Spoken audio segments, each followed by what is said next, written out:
Assalamualaikum warahmatullahi wabarakatuh. Halo teman-teman, saya Fikri Algifari, mahasiswa Pendidikan Sejarah Universitas Pendidikan Indonesia. Pada kesempatan kali ini, saya akan memaparkan materi yang berjudul Dari Gujarat sampai Mekah, Dinamika Historis mengenai teori masuknya Islam dan perkembangannya di Nusantara.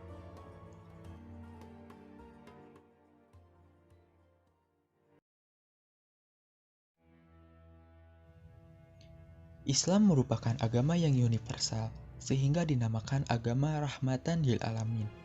Sekalipun pada awalnya diturunkan pada lingkungan masyarakat di Jazirah Arab, pada masa selanjutnya, setelah Islam tersebar ke seluruh penjuru Jazirah Arab, kemudian merambah keluar Jazirah Arab, sampai ke wilayah yang sangat jauh dari pusat sumber datangnya Islam, seperti ke benua Eropa, Cina, Asia Tenggara, hingga ke Nusantara.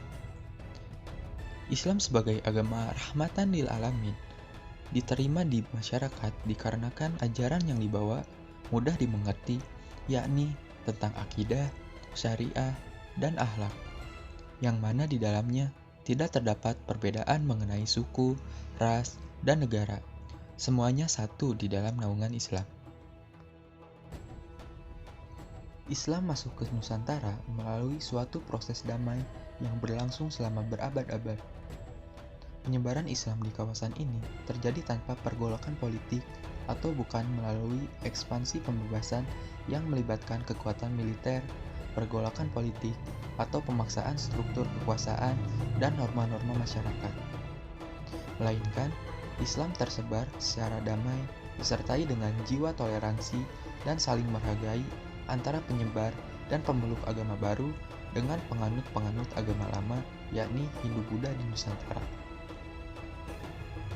Penyebaran agama Islam ini tidak melalui ekspansi pembebasan yang melibatkan kekuatan militer, pergolakan politik, atau pemaksaan struktur kekuasaan dan norma-norma masyarakat yang telah disebutkan tadi, melainkan melalui perdagangan, perkawinan, dakwah, dan juga pembauran.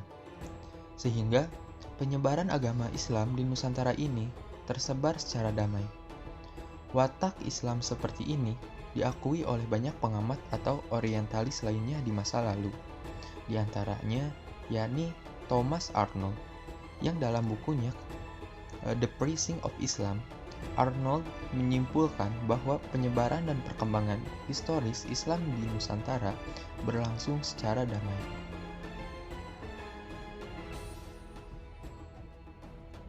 Teori mengenai kedatangan Islam di Nusantara sampai hari ini masih menjadi perdebatan di antara para sejarawan. Meski dalam beberapa sisi sudah terdapat titik temu. Hal ini menurut Ajyu Marji Ajra berkaitan pada 3 masalah pokok, yakni asal muasal Islam yang berkembang di wilayah Nusantara, pembawa dan pendakwah Islam, dan kapan sebenarnya Islam mulai datang ke Nusantara.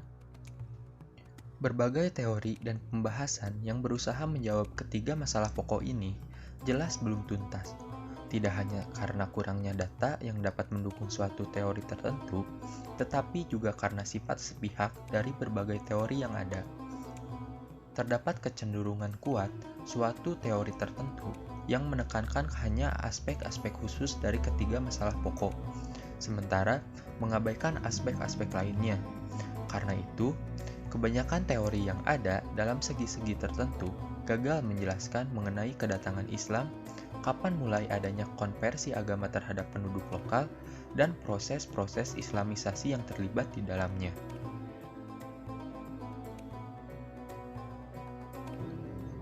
Di masa bangku sekolah, setidaknya kita pernah diajarkan mengenai kapan masuknya Islam ke Nusantara.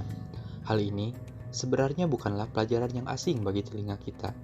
Setidaknya, terdapat 3 teori mengenai kapan dan dari mana Islam disebarkan ke Nusantara ini.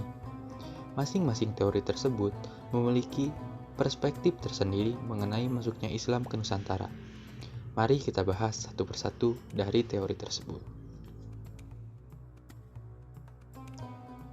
Kita mulai dari teori yang pertama, yaitu teori Gujarat. Teori Gujarat menyatakan bahwa Islam masuk ke Nusantara pada abad ke-13 Masehi. Hal ini didasarkan atas pandangan yang mengatakan asal daerah yang membawa Islam ke Nusantara, yaitu berasal dari Gujarat, India bagian barat, yang berdekatan dengan Laut Arab. Siapa sangka, teori ini menjadi kondang dan diajarkan di sekolah-sekolah, hingga menjadi rujukan bagi pendidikan di negeri ini. Para pelopor teori ini bukan lain mereka yang kebanyakan merupakan orientalis dari Belanda, seperti Bisnepel, Snokogronje, dan Mokwitze. Di dalam teori Gujarat ini mengatakan bahwa Islam yang berkembang di Nusantara bukan berasal dari Persia atau Arabia, melainkan dari orang-orang Arab yang telah bermigrasi dan menetap di wilayah India, dan kemudian membawanya ke Nusantara. Teori Gujarat ini mendasarkan pendapatnya melalui teori mazhab dan teori nisan. Menurut teori ini, ditemukan adanya persamaan mazhab yang dianut oleh umat Islam Nusantara dengan umat Islam di Gujarat. Mazhab yang dianut oleh kedua komunitas muslim ini adalah mazhab Syafi'i. Pada saat yang bersamaan, teori mazhab ini dikuatkan oleh teori nisan, yakni ditemukannya model dan bentuk nisan pada makam-makam baik di Pasai, Semenanjung Malaya, dan di Gresik, seperti bentuk nisan Sultan Malik As-Saleh yang wafat pada tanggal 17 Zulhijjah 831 Hijriah atau tahun 1297 Masehi, dan juga nisan Maulana Malik Ibrahim yang wafat pada tahun 1419 Masehi, yang bentuk dan modelnya sama dengan yang ada di Gujarat. Karena bukti-bukti itu, mereka memastikan bahwa Islam yang berkembang di Nusantara pastilah berasal dari sana. Yang kedua adalah teori Persia. Teori ini memiliki kesamaan dengan teori Gujarat. Bedanya, di dalam teori Persia memandang adanya kesamaan mazhab yang ada di Indonesia dengan yang ada di Persia. Teori ini dipelopori oleh Husain Jayadiningrat, yang mana teori ini memfokuskan tinjauannya pada sosiokultural di kalangan masyarakat Islam Nusantara, yang mana terdapat kesamaan dengan di Persia, seperti peringatan 10 Muharram atau Asyura sebagai hari peringatan Syiah atas kematian syahidnya Husain. Di Minangkabau, bulan Muharram disebut bulan Hasan Husain, dan di Sumatera disebut sebagai bulan Tabut atau bulan Tabui, yang diperingatinya dengan mengarak keranda Husain untuk dilemparkan ke sungai atau ke dalam perairan lainnya. Yang kedua, adanya kesamaan antara ajaran Syekh Siti Jenar dengan ajaran Sufi Iran Al-Halaj. Dan yang ketiga alasannya yaitu penggunaan istilah bahasa Iran dalam sistem mengeja huruf Arab untuk tanda-tanda bunyi harkat dalam pengajian Al-Quran tingkat awal, seperti Jabar, JR, dan PS. Kemudian, terdapat teori berbeda dengan teori sebelumnya, yaitu teori Mekah. Teori Mekah muncul sebagai sanggahan atas teori Barat. Teori Gujarat yang mendapat koreksi dan kritikan yang signifikan dari pendukung teori Mekah, diantaranya oleh Hamka yang melahirkan teori baru, yaitu teori Mekah.